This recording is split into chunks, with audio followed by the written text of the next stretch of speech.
Gold. It matches my flag. There are only such thing as a not a gay unicorn? I don't know. It's only recently they realized that the unicorns were gay. We had it for centuries.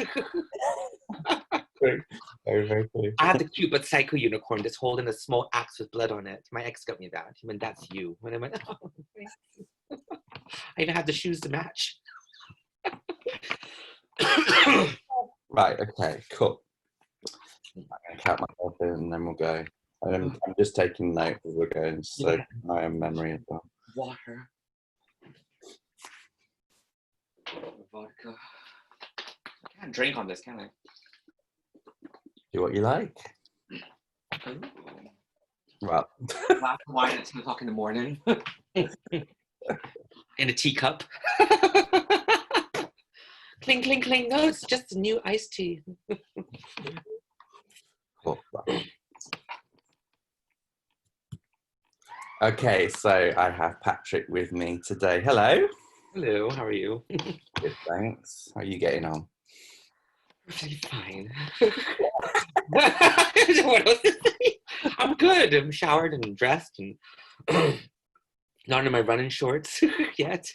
The usual lockdown life story then. Exactly. When it breaks routine, you're like, what? Right, so I'm going to launch straight into this. We've just been chatting before I hit record, but Patrick, what is your career story? My career story, gosh. Thank God we have an hour for this. My career started off very normal. I mean, so I'm 37 years old, born in Barbados. I'm 36 years old. I'm not 37 too. Well, am I now? Yeah. Okay. I'm 37 years old now. God, this crap. I'm originally from Barbados, but when I came to England at 17 years old, I worked my way up. I was never really a bright child at school. I was very dyslexic. Couldn't read or write until I was 10. I hated reading, but I became a published writer at 27. When I moved to Manchester, I had a column in the Up Northwest magazine and the LGBT Foundation. And through that, I did a lot of work around HIV. I was diagnosed at 20 years old. So I'm 17 years positive this year. And basically, I started utilizing a column to write about my personal life with HIV because there was nothing like that in Manchester. Mm-hmm. And Manchester 10 years ago was still very homophobic, very racist. HIV was back. I mean, the way people thought about HIV was not the way that people thought about it in London. So I took a lot of abuse for being openly positive. Excuse me. With my articles, I treated it like I was named like the mixed race Carrie Bradshaw. That's what it was great. But I used my personal exploits in the gay scene, my sex life, everything, in order for people to relate to. People didn't want to be told what to do around HIV. They just wanted someone who was in the same city, same clubs as them, but making them understand what it is to live with it and how to define yourself as a person who's positive, and how to go through the trauma of it. My work then took off. I was featured in the Huffington Post in America front page, and I literally overnight became international with my work. And that was a great achievement.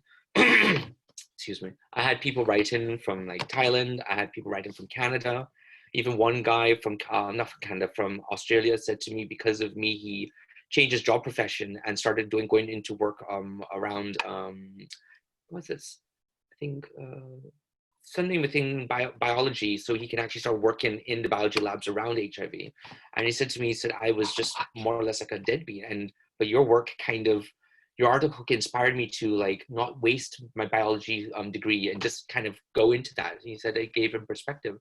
Gentleman from Thailand got me to painting behind me because he was a doctor in Thailand, never knew how to deal with his own diagnosis, but reading my work kind of gave him that inspiration that he can continue.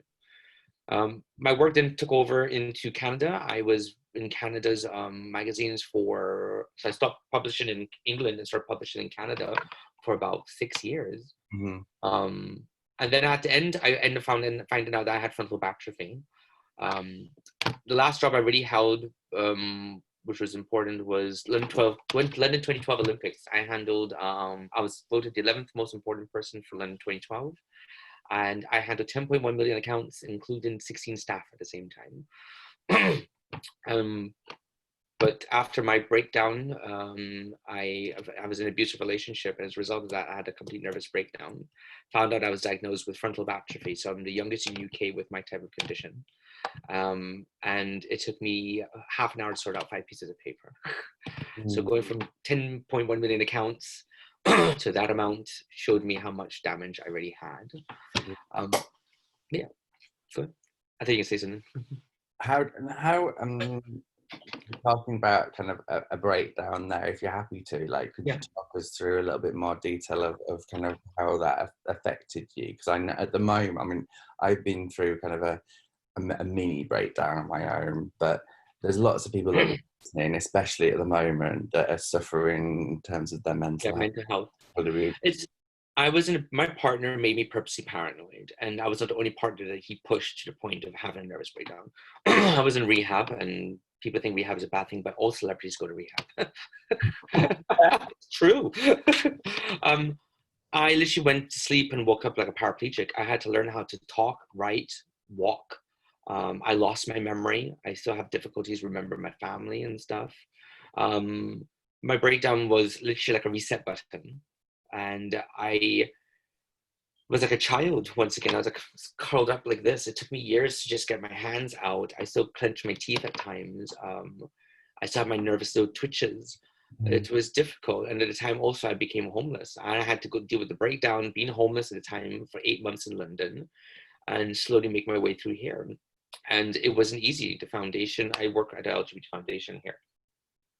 And they took me in as literally not as a member of staff, not as a support worker, but as a family member.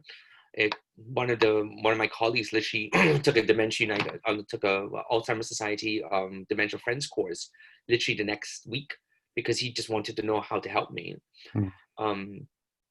Breakdown was not easy. My partner ended up killing himself, and he was extremely abusive. He tried to murder me in one form or the other. And that was not simple. So I was dealing with finding out that I had frontal lobe atrophy, finding out what he did to myself, because after he died, that's when all the memories came back. Then I remembered what he put me through, and everyone tried to keep what took place to me away, even my family. Yeah. No one wanted to tell me the truth. So a breakdown and death of somebody is a hard pill to swallow, especially when you knew that something's not right with your brain and no one wanted to tell you what was wrong with you. And through that period, mental health was extremely difficult. I mean, I'm completely signed off with my work. I can't hold down a full-time job. And for someone who was always ambitious like myself, who always wanted to thrive and on top of a pedestal, doing all the work I was doing, just, it crushed me. And I think that's what caused a lot more mental health, was the fact that I can't continue doing a job. I was account manager for Selfridges and Harrods for a brand, and I became management in 3 months. I handled London 2012 Olympics, and I've handled that within 3 months. For some reason, if I don't progress in 3 months, I just thought I'm not doing well. But I will always get promoted. I always worked hard. But then when you get that taken away from you, and you remember who you were, and then you go to sleep and you wake up a completely different person, there's plenty of times like my mother would look at me and say, stop crying, stop hating yourself. You can't help it. It took time. It's taken me 7 years to get to the point where I actually look forward to waking up in the morning with myself. Sure. Thank you for being really honest with that, and I really appreciate it. Sorry we had to go through that. No, you're right. It made me stronger in a sense. That was literally kind of what I was going to kind of like tease out of you now. Is how have you moved forward from that? Because I know from the reason that I reached out to you in the first place was that I was attracted to kind of the work that you were doing and what you were being recognised for. Not my handsome How have face. you? Sorry, say again. Not my handsome face. That's too obviously, darling. Yeah, tell us more about kind of how you use this to power yourself forward, because having just heard that, not knowing that, and then seeing what I saw, which made me reach out to you. I've never known what I wanted to do with my life. My mom always said to me when I was a kid, you have more brain power than you can ever imagine, and you just don't know how to utilize it. And I always said many years ago that, God, I would love a job I can wake up that I don't feel like it's a job. It's just part of my life. But HIV was that. It was a part of my life, and it was a job. I didn't concentrate too much on my HIV work. I think I could have done even more amazing. I could have been written for great magazines. I didn't take that too seriously. But when I got diagnosed with dementia, I decided, I found out that I had a good way, because I had psychology. At 15 years old, I was the youngest in the Caribbean to get a scholarship for psychology. Couldn't read or write, but I was reading my mom's psychology books. She's like, you're not going to understand anything. Until one day, she realized I remembered everything. And I was always very introverted in a sense. You never thought that. Me, introverted. But in my brain wise, I always found it fascinating. Even with my partner who was abusive, I wanted to understand why he did what he did. And I realized, like, for instance, just for him, like, he fell in love at 50 years old for the first time. And when you fall in love, there's always a sense of, I mean, you get, if he was cheating, so he felt guilty, he felt jealousy, all these things that he never felt, he felt at 50 years old, and he blamed me for it. And that's the beauty of the human brain, is that it's so different. People react differently when it comes to things. So I was always inside my own thoughts going, oh, how do I going to cope with this? How do I deal with this? Why do people do this? And how does my dementia affect me? And it's a cultural based thing. Excuse me, I was always at work, they said, you're amazing at making your personal problems a way in order to help other people, and you make it into a career. That's your money maker. I use all my pain and all my suffering in a way to help other people, because with my writing, I realized that if I went through it, somebody else went through it. And all they need to do is read one line that makes them go, oh, I'm not the only one. And that's it. All the clarity, every problem that they had for the last months is gone.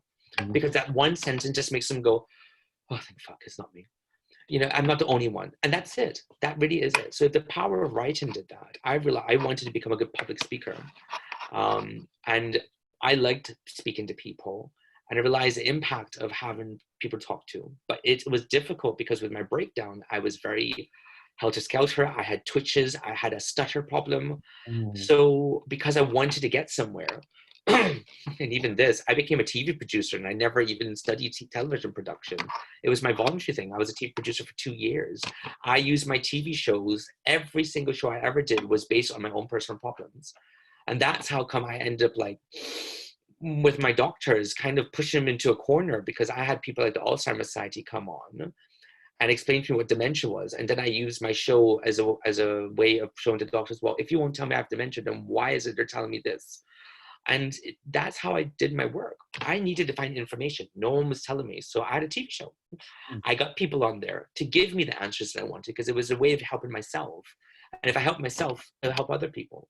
And everything was revolving around that. And I still continued when it came around my dementia work. And that's now what my forte has been for the last number of years. I realized long ago that when you're single and in the LGBT community, there's nothing there for you. I went to a support group with the Alzheimer's Society, and one guy looked at me who had dementia and went, can't you just go on Grindr and find a boyfriend? He'll take care of you. And I went, how nice of you, sitting down here with your wife for 25 years. And I'm 30-something years old. And we know in the gay scene, being gay is sometimes the loneliest thing on the planet. And you really think I'm going to put on Grindr? I have dementia, looking for a boyfriend, but I'm not a millionaire? Because if I was, then they'll be lining up for me, but for the wrong reasons. It's not as simple. And because I was always on my own, doctors never took me seriously, because for some goddamn reason, if you're by yourself, no one pays attention to you in the clinical world. You always have to have someone next to you. And if you have someone next to you, then they pay attention. Even with my benefits, no one wanted to give me my benefits because I turned up by myself. And but I live on my own. It states that on my paperwork. Oh, you must have your family when they live 5,000 miles away. It's just, and this is where my work took off, that I realized that within the LGBT community, there was nothing for us, because it was not the support group that I went to that was going to send me over the edge. It was the fact that I sat there with everyone who had families, children, supporting them, and I had no one. Yeah. And that is when I went, if I'm by myself, there's other people from my community that are by themselves.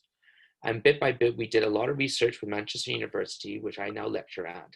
And we found out that within the LGBT community, a lot of us are neglected. A lot of, I mean, I can go into that more if you wanted. A lot of gay men, when they reach in their 50s, just disappear. Because when they reach 50 years old, there's some sort of psychological aspect where they just kind of break down. They don't feel wanted. They don't feel needed. But with dementia, they just wither away in their apartments because they don't go into scene. There's something wrong with them, but there's no one to take care of them. We watched videos in the States where one gentleman said, if I didn't have my partner, I'd kill myself. Having dementia is a horrible thing. And we did a video, and I was called Bring Dementia Out by the Alzheimer's Society, where I interviewed loads of people from different walks of from our community. And from the trans community alone itself is a taboo. You don't mention the word dementia. And all my work was based on myself, because I realized that in our community alone, we don't even think about it.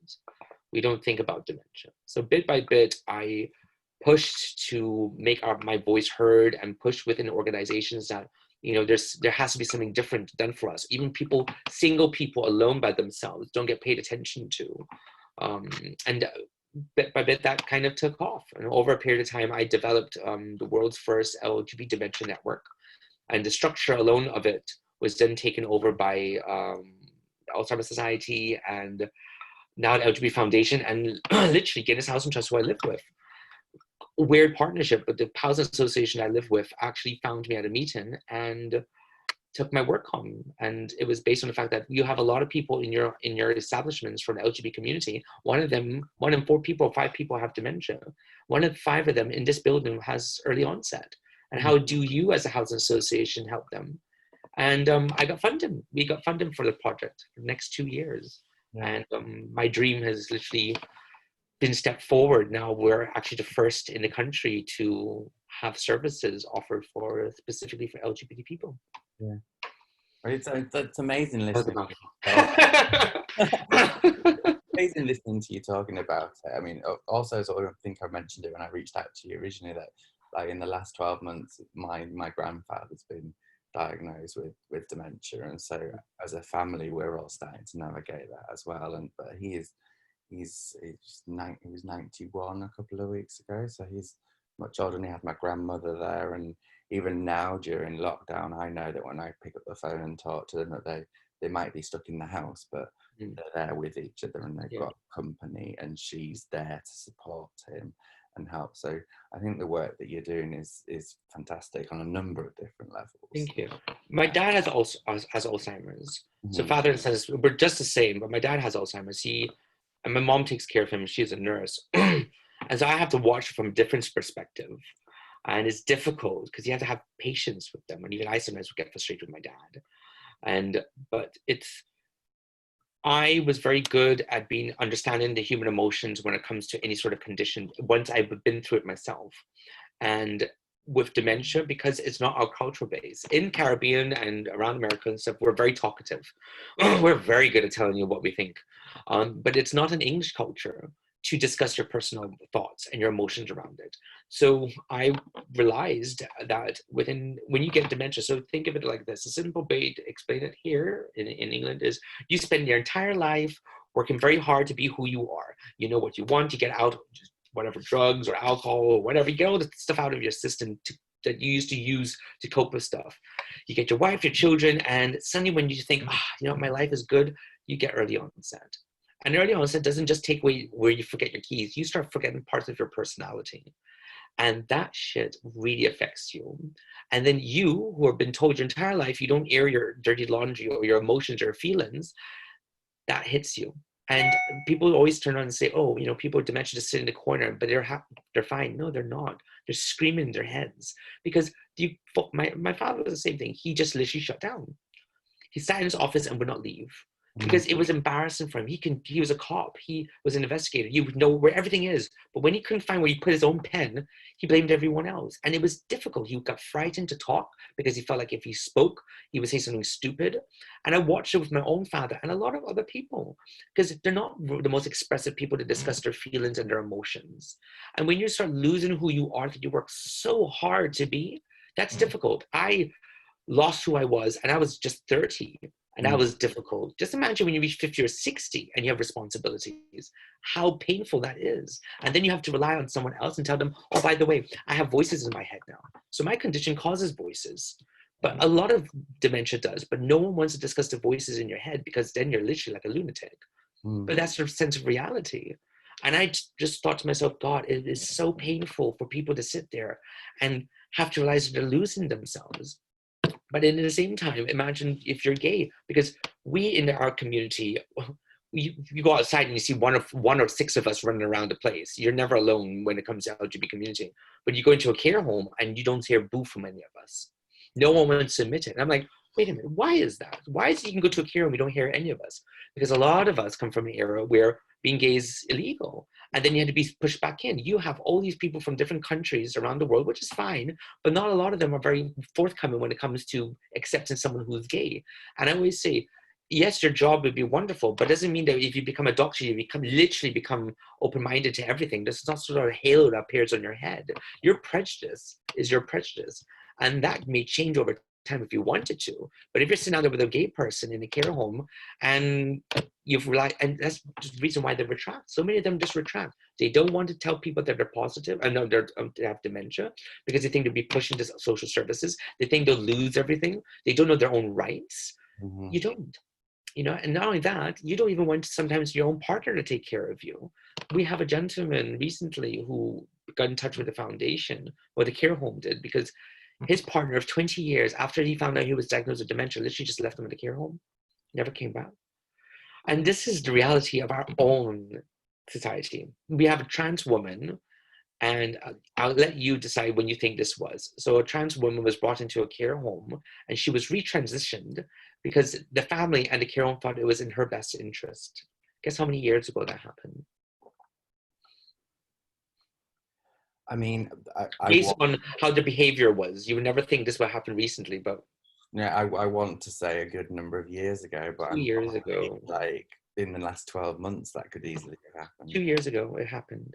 And when you hear something like, you're like, what? People would do that? And I went, yes. If that's what happens, can you understand why we'd rather sit in our own flats and fall apart? Yeah. I'd rather have my nice things around me. I always say that my flat is like a white padded cell, but better designed, because this is what I come home to, and it's mine, and I get it. But if I go into a care home, not only that, I like to talk about what I got up to. You go meet anybody to talk about the girlfriends they had, but will you sit down there with a care and discuss the boyfriends you had? The sex that you used to have? Nothing, none of that. Not even just the sex part, but the partner part. And going to the nightclubs and taking stuff, you can't discuss any of that because they'll look and go, oh, you did all that. Oh, you were. You don't want that. There's no one who will understand it except somebody else who's been around it. And so they just disappear in care homes. Yeah. I think one person in the care home will admit that they're gay, and they're open about it. But that's hard, that you go into a place where you need to be taken care of, and then you have to go back into a box for the rest of your life. Even people have hidden all their pictures or anything gay because when kids come in, they're frightened that they will like, oh God, he's gay. And then if you sense that, and I'll tell you something, when you're sick, you feel everything. It's like a wounded animal, they always say. I always became very hypersensitive around certain people. And I didn't understand why, but I realized that because I'm sick all the time. I'm sick 24 hours, 7 days a week. So when I'm around idiots or people just don't gel with me, I can feel it off of them that they're a little bit not right around me. That's just because my body's telling me that just not comfortable. Yeah. But that's someone as well in a care home. They know when someone's comfortable with them. My friend now works as a carer, and he got the position because I wrote in a good letter around dementia because he helps me. And he deals with dementia patients, and they love him. So love him. He talks about so much weird crap with them, but he has the best report ever in the company because he's comfortable. Yeah. Now, just imagine for those women, for those guys he takes care of, if he was homophobic. He's gay, but if he was homophobic or he wasn't comfortable, you feel that stuff. You feel that energy off of people. And this is the importance of the work that I was doing and to bring awareness, because even I put on my Grindr profile that the work that I do sometimes, among other things. But I just wanted people to realize that there's an importance aspect there. And someone said to me, he said, "Look, I'm 50 years old, and I never thought about what happened if I got dementia. Where would I go?" And he said to me, "I'm so proud to know that someone from my own community is taking care of us, looking out for us." And I thought, Jesus, that is really nice, And I've had a few people write in messages like that. Yeah. Because out of sight is out of mind, and I don't blame anyone for that. You yourself would never, until your grandparent who has dementia, you would never thought about it for yourself. You would never thought, oh, the services are there, I'll be fine. No, those services are not really designed for you. And you might not feel comfortable sitting in a room with other people, but all, and this is a psychological aspect behind it. It's not just in a room with support. It's what you notice of the support that everybody else has that you don't. That's what crushes you the most. Yeah, gosh. Yeah, it's right within the conversations that I know we've started to have as well within our kind of family as well, where I've been encouraging and kind of saying, well, there's these networks, go and get the support and things, not just for my grandfather, but for my grandmother as well. Because the reality is that they're at that age where at some point one of them is going to be by themselves. Yeah. Have those natural conversations anyway, but they're really reticent to actually get involved, and they've got so used to being in their little bubble. And you have to break out of that. Yeah. I mean, my mother is taking care of my father, and sometimes I can see the frustration, and she's very calm, but sometimes she's like, I just need to get out. Because my dad wants to go with her everywhere, but then he complains, he gets tired, and she just, like, she's like, oh, for God's sake, just stay. And I have to organize my mother just being left alone. So she can just run around the stores like a mad woman. Because my dad, I said, Dad, you just have to let her go. Oh, I want to go with her. But because you understand, you're irritating. She just go, what? But you're irritating. You don't want to do anything. You go moan and complain. And it's like having a dead weight around you. But no one wants to tell my dad directly to his face that, you just want to throw you in a bin sometimes. Just keep you there. But until you do it in a sense of humor and he gets it. But then that's the reality. He doesn't want to be by himself as well. He didn't want to discuss dementia. So I'm part of the Three Nations Dementia Work Group, which is part of the Alzheimer's Society. We're like a decision maker for a lot of the government. They come to us for stuff. And I made my father meet he's the gentleman who got me part of the Three Nations, and his wife. And my mom got to sit down with someone else. And it was nice for them because they're both in a sort of field. They're both kind of nurses and stuff. And she just tells my mom like how she deals with her husband. And my father was like, oh my God, all they do is talk about dementia, but look how much things did he do. And I went, so can you.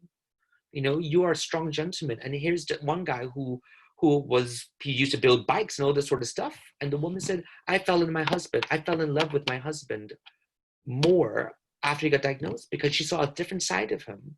And so even for my father to see other people who are going out there and doing stuff, he got that inspiration. And my mom was able to be with a lady who was dealing with a husband as well. She said, just let him get on with it.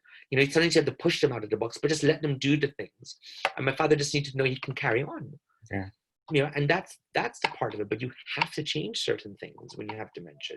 Everything is changing in your life. So you have to roll with the punches.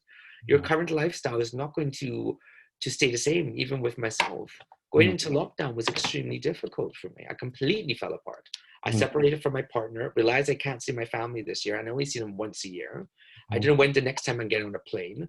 I had to think about if my parents got sick and they passed away, I'll never see them because that's the reality. It can happen. And I'm stuck here by myself. No support network. Can't see my support workers. The foundation's closed. And I'm like, fuck. So I literally just went off rails. But at the same time, I didn't want to come out with more mental health problems than I originally had because I love being crazy, but a little bit too much might be unbearable. And I had to find ways in order to cope with it. And the best way I did was literally by not doing any more voluntary work, because my voluntary work was to support myself and help others, but there's no one helping me at the moment. So not to be selfish, but I can't help you if I'm not there. I spent 2 days on Zoom, and by the time I came out, I felt like I was going to have a nervous breakdown.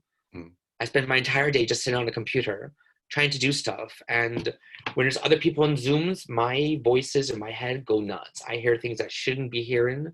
It triggers me sometimes, and it's just, I'm drained by it. And I just think, I can't do this. Because by the time my Zoom meetings are finished, I've not done anything with my day for myself.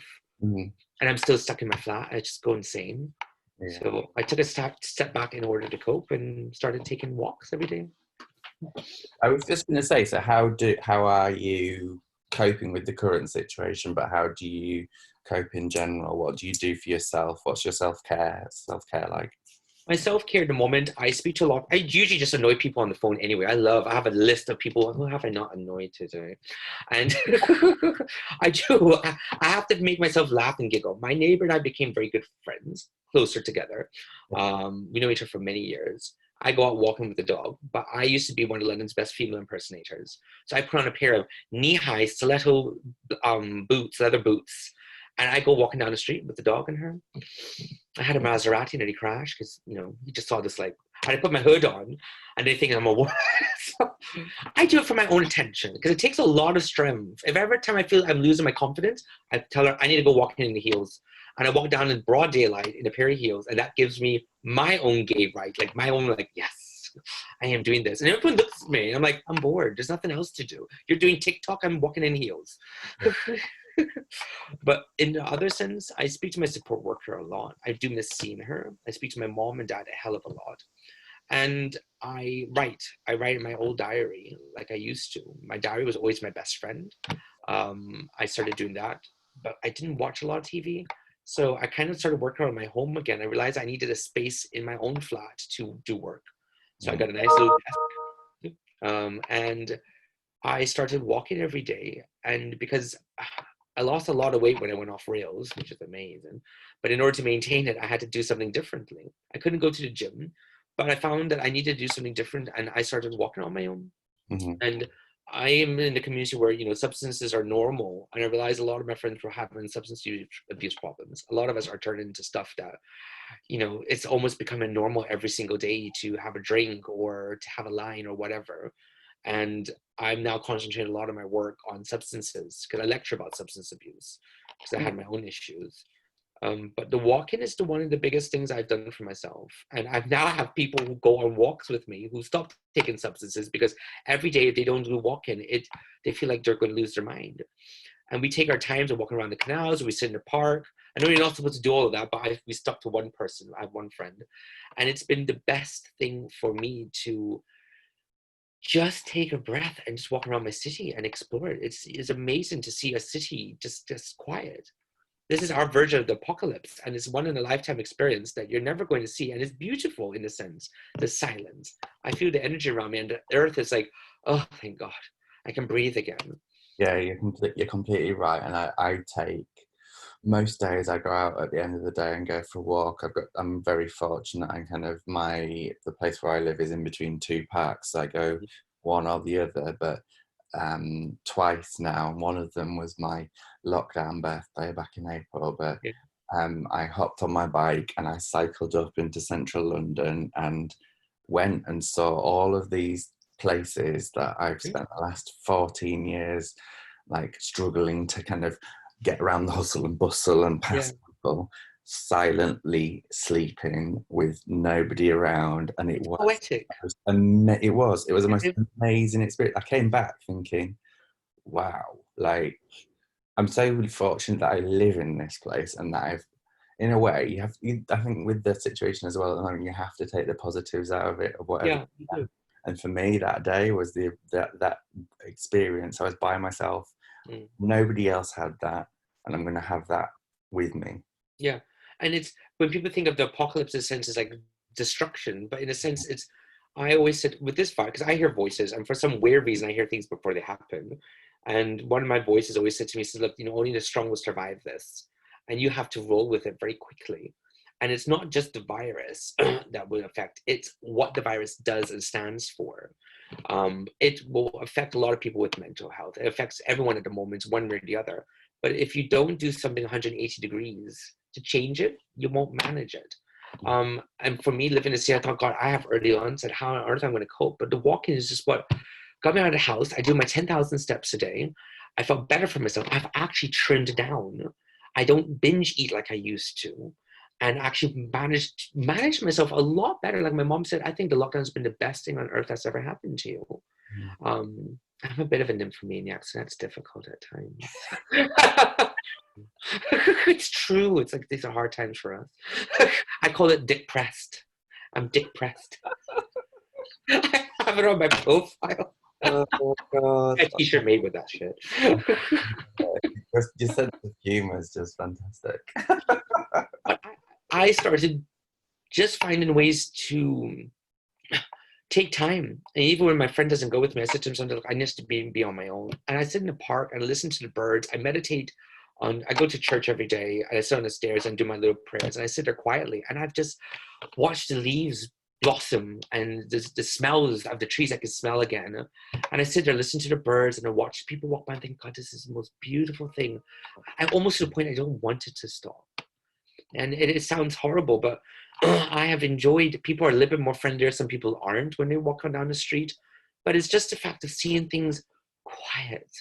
You know, it's peaceful. And I've noticed so much more for myself, that sense of clarity. By the time I come home, I was tired. I could relax. I didn't feel like I had to sit on Netflix all the time. I've not watched a lot of Netflix. And people are like, oh God, do you watch TV? I'm like, I love my TV programs, but I enjoy my walks every day. Even when I finish here, I'm going to meet my friend, and then we just walk around the canals. We're thinking somewhere new to walk to. And we sit down there, and the conversations and the giggles, we skip down the canal holding hands, and people are like, oh, God, what are you guys doing? I went, look, you know, just like, get a grip. Because we both isolated. I have to say this legally. We both isolated, blah, blah, blah, blah. But it's, for me, at the same time, it's not easy. And I'm not falling apart again as a result of it. And my mental health is extremely important for myself, because at the moment, there's nothing. I can't do any therapy. My doctor says, you need to do what you need to do to survive. And I'm sticking to that. And it's everything in a bit of a sense of moderation. I don't see anybody except my neighbor and one friend who I go walking with. But that was to save his own life, because he literally was at parties continuously and said they were just getting unbearable. It was the case, people have been partying for the last 2 months because they're too frightened to be by themselves.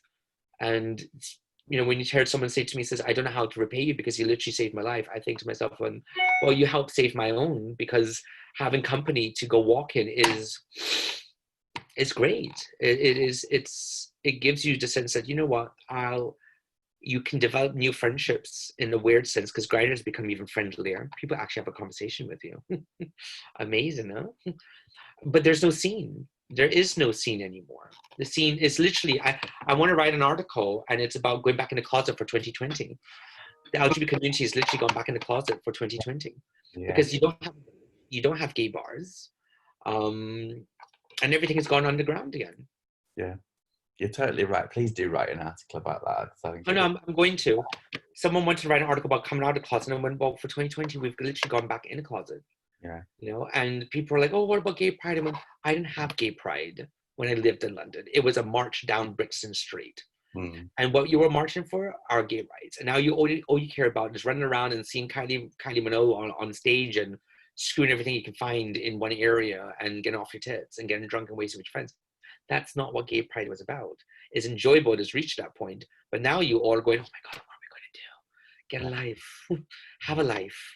Appreciate those around you, because this is what gay life was like before pride. Yeah. Great. Yeah. And that's you're so right. And that's the reason why I wanted to speak to people like you and include them. I have notifications, ping, ping, ping. And so have conversations with people like you for this kind of Pride series for the pod, because I feel like with the cancellation of the Pride events, which is absolutely the right thing to do, of course, but it is just taking away this huge important marker for the community and that opportunity to be visible, and for people to notice that we're there. So having people like you talking about it and sharing your story so positively is great. Before I wrap things up, what would you say would be what listeners could learn from your journey? That everything is possible. In 2019, I won an award that I never thought I'd win. I became my National Diversity Award. I won 2019's Positive Role Model LGBT Award, and I cried my ass off because I sat there with my eyes closed, and I never even completed the application for it. It was I got it based on just the amount of people from around the world who messaged in to say the work I'd done. And I have been a drug addict. I break down. I've had abusive relationship. I've HIV since a younger age. I have been abused as a kid through people, and I have early onset, and I've had to build myself up again. And what I tell people is anything is possible for yourself. and no pain that you've ever been through is in vain. Anything that you is, oh, I always say is how you wear your scars. That's important. Anything can be worn fashionably. It just depends how you want to wear it for yourself. Yeah. And my ward was just I started losing hope in anything, because sometimes you need validation. I know I've been done magazines and I have my little bit of vanity, but sometimes you give out to people and you're thinking, God, it's just nothing. You know, it takes so much out of you to help others, and then you think, what do you get? But the day I got that award was my little way of going, oh my God, it actually meant something. And that's my little achievement for myself. But you have to ask yourself, what achievement do you want to get out of it? And out of your own life for yourself. It's not difficult. It is, no, actually, it is difficult, but you have to be able to change that for yourself. Yeah. And open your hearts to other people around you and change your life for the better around you. Be nice is not a weakness, because I'm nice, but I'll still run you over. It's just people think, oh, you're so kind and you're too kind. I'm like, no, I'm just tolerating. But your kindness is not a weakness, and your heart is not something to be wrapped around in bubble wrap. And this is the one thing that I just want people to realize, that is, nothing in your life has been done in vain. You can still change your life to make it whatever you want it to be. Mm-hmm. And there's always hope around you. And if you get in the right field, you'll be around people who've also been through as much hell as you have, but who are trying to make a difference for themselves. Even if it's just one individual who makes you laugh and giggle a day, who's crazy like me. That's all you need. It really is not painful. It's just a journey for yourself. Yeah. Wow, that's beautiful, and thank you for being that person that's made me giggle already today. I can take off my unicorn jumper. Listen, thank you so much for your time today, Patrick. I'm sure everybody listening is going to get so much out of listening to this episode and hearing your story. And if you have, then do listen to other episodes and subscribe as well. It's always appreciated, and we'll be back next time. Thanks again, Patrick.